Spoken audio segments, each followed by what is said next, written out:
बात बार बारिश की होगी, क्योंकि इस बार मॉनसून जिस तरह से कहर बरपा रहा है, पहाड़ से लेकर मैदानी इलाकों तक तबाही की तस्वीरें सामने आ रही है। उत्तर भारत में लगातार और मूसलाधार हो रही बारिश से हालात बद से बदतर हैं। एक तरफ जहां हिमाचल प्रदेश, जम्मू कश्मीर, उत्तराखंड में मानसून की शुरुआत से ही प्राकृतिक आपदा का सामना उन्हें करना पड़ रहा है, वहीं इस वक्त दिल्ली में यमुना नदी का बढ़ता जलस्तर सबसे बड़ी चिंता का कारण है। राजधानी में यमुना से सटे इलाके पूरी तरह से जलमग्न हैं। ये 4 तस्वीरें आपके सामने न्यूज 24 पर जो आप देख पा रहे हैं, उसमें दिल्ली में डेंजर लेवल को पार कर चुका है यमुना का जलस्तर। पंजाब में सैलाब से हाहाकार मचा हुआ है। 20 से ज्यादा जिले बाढ़ प्रभावित हो चुके हैं, या कहें कि करीब करीब पूरा पंजाब इस वक्त सैलाब की जद में है। हिमाचल प्रदेश में लैंडस्लाइड रुकने का नाम नहीं ले रही है और जम्मू कश्मीर में भी नदियां उफान पर है। झेलम, चिनाब, तभी सभी उफान पर है। बलगिहार बांध का पानी भी ओवरफ्लो हो रहा है।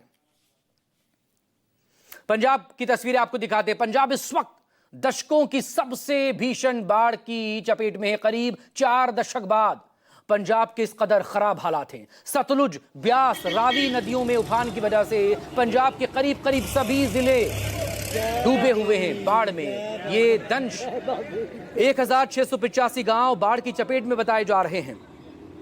करीब करीब 4 लाख लोग बाढ़ से प्रभावित हैं, क्योंकि जो आंकड़ा है वो 3,85,000 से ज्यादा का है, यानी कि करीब 4 लाख लोग इसकी जद में आ चुके हैं। 1.71 लाख हेक्टेयर फसल को नुकसान हो चुका है।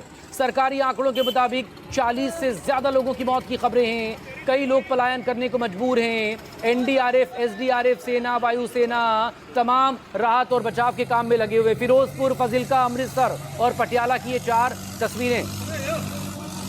पटियाला का रुख करेंगे। मेरे सहयोगी अमित पांडे इस वक्त मेरे साथ यहां पर जुड़ गए हैं। पटियाला और पंजाब को लेकर हाल बताइए अमित। करीब करीब पूरा पंजाब सैलाब की जद में।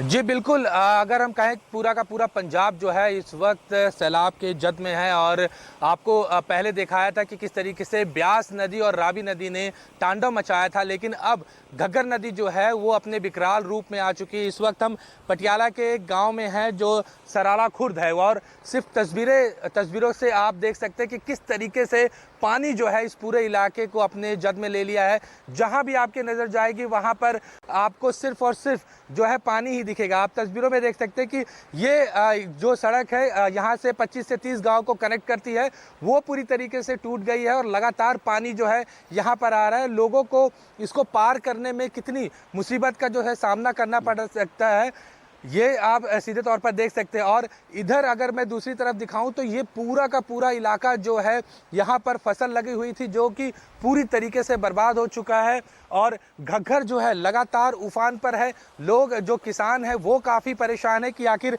इतना पानी जो है वो लगातार इस इलाके में आ रहा है। और बार बार जो बूढ़े बुजुर्ग लोग हैं वो 2023 और 1988 की जो है बात बार बार करें कि इतना पानी तब देखने को मिला था। और आपको मसूद अगर दिखाएं तो जहां हम चल रहे हैं इस सड़क पर भी आपको जो है वो पानी का फ्लो जो है साफ तौर पर देखने को मिल रहा है, और कितना तेज है, यानी लगातार पानी जो है इन गांवों की तरफ घुसता जा रहा है। और लोग इस बात से काफ़ी ज़्यादा परेशान हैं कि आखिर कब ये पानी का जो तांडव चल रहा है पंजाब में ये कब थमेगा। हालांकि थोड़ी राहत इस बात की है कि पिछले 24 घंटे में जो मूसलाधार बारिश हम पिछले दिनों देख रहे थे वो फिलहाल नहीं देखने को मिल रहा है। इससे थोड़ी राहत की सांस जो है वो प्रशासन और लोग जो है ले रहे हैं, लेकिन पानी जो घग्गर नदी का है वो लगातार बढ़ रहा है। और आपको बता दें कि अजनाला में भी कल 2 से 2.5 फीट पानी जो है अचानक से बढ़ा है, क्योंकि पौंग डैम से लगातार 1 लाख क्यूसेक से अधिक पानी जो है वो छोड़ा जा रहा है। और पंजाब की बात करें तो 43 लोग जो है इस बाढ़ में अपनी जान जो है वो गंवा चुके हैं, और 3.5 लाख से अधिक आबादी जो है पंजाब की वो इस बाढ़ से प्रभावित है।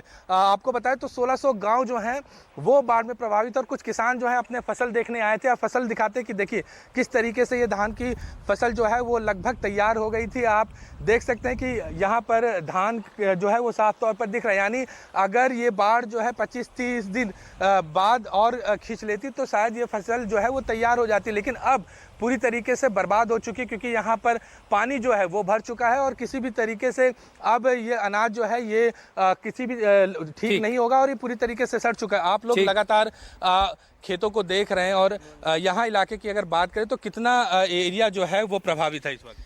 यहाँ जी कम से कम 100% मतलब एरिया प्रभावित है। यहाँ सारी जीरी जितना भी है, मतलब क्यों टाइम हो गया था इसका, ये सारी खराब हो चुकी है। कम से कम आज 5-6 दिन हो गए, पानी वैसे ही चल रहा है जी। अच्छा, गांव की स्थिति क्या है इस वक्त? पानी गांव के अंदर पानी नहीं, बाहर जो है वो तो सब पानी पानी है। फसल जो है ना सब खराब हो चुकी है जी। चारा बिल्कुल हरा जो डंगरा के लिए वो बिल्कुल ख़त्म हो गया है जी। सूखे चारे हमें पहले पता है, क्योंकि शुरू से ही फ्लड तो आते ही रहते हैं। वो तूड़ी जो है हम अपने घरों में भर के रखते हैं डंगरों के लिए, क्योंकि ऐसा हर साल ऐसा ही मतलब जो है ना मौसम आता है, फ्लड आते हैं, उनके बचने के लिए तूड़ी जो है वो तो हम संभाल के रखते हैं अपनी। एक चीज़, क्योंकि आप बूढ़े बुजुर्ग हैं और आपने 1988 का भी बाढ़ देखा होगा, 2023 का, इस बार का बाढ़ में कितना फर्क है? क्योंकि हम देख रहे पूरा पंजाब जो है पानी पानी होके हुआ। हमारे तो अमित बने रहिएगा मेरे साथ, लगातार आपसे हम बात करते रहेंगे, क्योंकि पंजाब में इस वक्त हालात बहुत ही खराब नजर आ रहे हैं। आप लोगों से भी बात करते रहिएगा।